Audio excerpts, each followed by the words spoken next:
Ôn tỏ tới cách Windows cho môi trong từng học nhé Windows 10 phía chán cứ vi tranh bài này mong phone bà Windows 10 Windows đọc môi ấy nè chẳngខ្ញុំមកក្រេច Windows ខ្ញុំម្ដងទៀតតោះហើយសម្រាប់បងប្អូនអ្នកដែលមិនធ្លាប់បានក្រេចឬមួយក៏មិនធ្លាប់បានដឹងណាពីបញ្ហា Windows ដែលមានករណីចេញបែបនេះណាអញ្ចឹងខ្ញុំត្រូវវល់ខ្ញុំសិន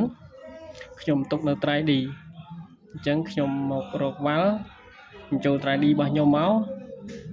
ចង់វិញដែរនេះអញ្ចឹងអាវ៉ាល់ហ្នឹងWindows ហ្នឹងយូរវាទៀមទាឲ្យក្រេចម្ដងអញ្ចឹងណាបងប្អូនបាទអញ្ចឹងនេះអញ្ចឹងខ្ញុំលាវាពី Valvera ទៅកាន់ desktop អញ្ចឹងខ្ញុំដាក់មក desktop ខ្ញុំចុច OK មួយផ្លឹបអញ្ចឹងឡើយនេះខ្ញុំខ្វែងចោលហើយមកមើលនៅ desktop នេះបងប្អូនបាទនេះអញ្ចឹងយើងបើកវាមកនេះអូខេឃើញនេះវ៉ាល់ហ្នឹងបងប្អូនបាទប៉ុន្តែមុននឹងយើងរ៉ាន់វាយើងចូលទៅបិទកន្លែង virus សិនណាបងប្អូនបាទឥឡូវខ្ញុំមកបិទ virus សិនខ្ញុំប្រើ Windows 11បងប្អូនបាទអញ្ចឹងខ្ញុំចូលមកបិទសិននៅណាចេះអូខេហើយបន្ទាប់មកទៀតខ្ញុំចុចចូលកន្លែង security នេះហើយ Windows security ហើយយើង open អាវ៉ាល់ហ្នឹងមកហើយបន្ទាប់មកទៀតឃើញបងប្អូនបាទនេះយើងចុចអាទី1ហ្នឹងណាហើយយើងរកមើលទៅពាក្យថានេះកន្លែងហ្នឹងបងប្អូនបាទហើយប្រហែលខាងលើនេះណាបងប្អូនបាទយើងថនអស់វាអស់សិនមកហើយនៅពេលដែលយើងតម្លើងរួចយើងនឹងបើកវាវិញមកអញ្ចឹងយើងអស់អញ្ចឹងមកណាអូខេអញ្ចឹងយើងខ្វែងទៅវិញ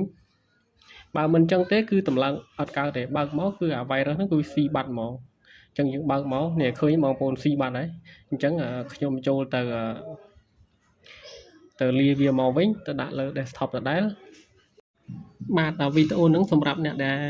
អត់ធ្លាប់ប្រើឬមួយក៏មិនធ្លាប់បានដឹងណាបងប្អូនបាទក៏ដូចជាអ្នកប្រើកុំព្យូទ័រដៃថ្មីបងប្អូនបាទ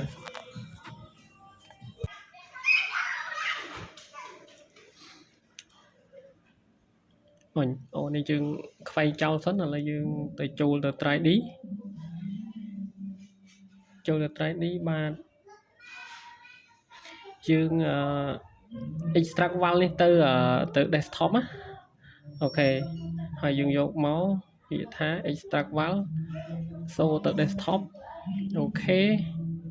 ហ្នឹងកន្លែងនេះកន្លែងខ្ញុំ extract មុនអញ្ចឹងវាជួនគ្នាអញ្ចឹងខ្ញុំចុច yes ទាំងអស់មកវារត់ទៅវិញអូខេអញ្ចឹងយើងមកបើកមកនេះឃើញទេបើសិនជាយើងអត់អស់កន្លែង virus មិញបងប្អូនគឺវាស៊ីហ្មងអញ្ចឹងយើងបើកមកយើងយក run administrator មកវាចេញបែបនេះបងប្អូនបាទឥឡូវខ្ញុំខ្វែងចោលសិននេះបងប្អូនណាហើយយើងគ្រាន់តែចុច activate ទៅរួចជាការស្រេចហើយអាកន្លែងដែល activate Windows នេះវានឹងរត់បាត់តែម្ដងឥឡូវសាកល្បងទាំងអស់គ្នាណាអញ្ចឹងខ្ញុំចុចពាក្យថា activate លើនឹងមកហើយបើយើង activate Windows ឬក៏ Word Excel Office អីក៏បានដែរដូចគ្នាទេណាអញ្ចឹងខ្ញុំចុចពាក្យថា activate នេះឃើញវាដើរបងប្អូនបាទនេះអញ្ចឹងអាកន្លែងហ្នឹងគឺរត់បាត់តែម្ដងតែប៉ុណ្ណឹងជាការស្រេចហើយនេះឃើញវាដាក់ successful ហើយខ្ញុំសូមបញ្ជាក់ម្ដងទៀតដូចជា Excel ដែលពេលយើងបើកមកវាចេញលោតញញបងប្អូនបាទអញ្ចឹងយើងចូលទៅក្រេចវាវ៉ាល់តែមួយនឹងដូចគ្នាណានេះយើងយកពាក្យថា Office មក Word Excel អីហ្នឹងគឺវាលែងចេញញញមកហើយអញ្ចឹងណានេះអញ្ចឹងគឺវា success ទៀតហើយនេះបងប្អូនឃើញទេនេះ successful delete អញ្ចឹងតែប៉ុណ្ណេះវាជាការស្រេចឥឡូវយើងចង់ដឹងថា Word Excel របស់យើងតើវាបានក្រេចឬមួយក៏ទៀមទាក្រេចឬក៏យ៉ាងណាយើងចូលទៅមើល Excel របស់យើងយើងវាយ Excel Word ក៏បានដែរExcel មកយើងបើកអញ្ចឹងមកយើងយកទៅកាន់ file ខុសហើយកន្លែងហ្នឹងអញ្ចឹងយើងចូលទៅកាន់ file នេះយើងយកពាក្យកន្លែងថា account នេះយើងមើលកន្លែងហ្នឹងបងប្អូនបាទមិនសិនជាវាដាក់ថា require អញ្ចឹងបានន័យថាវាទៀមទាឲ្យយើង activate អា file មិញ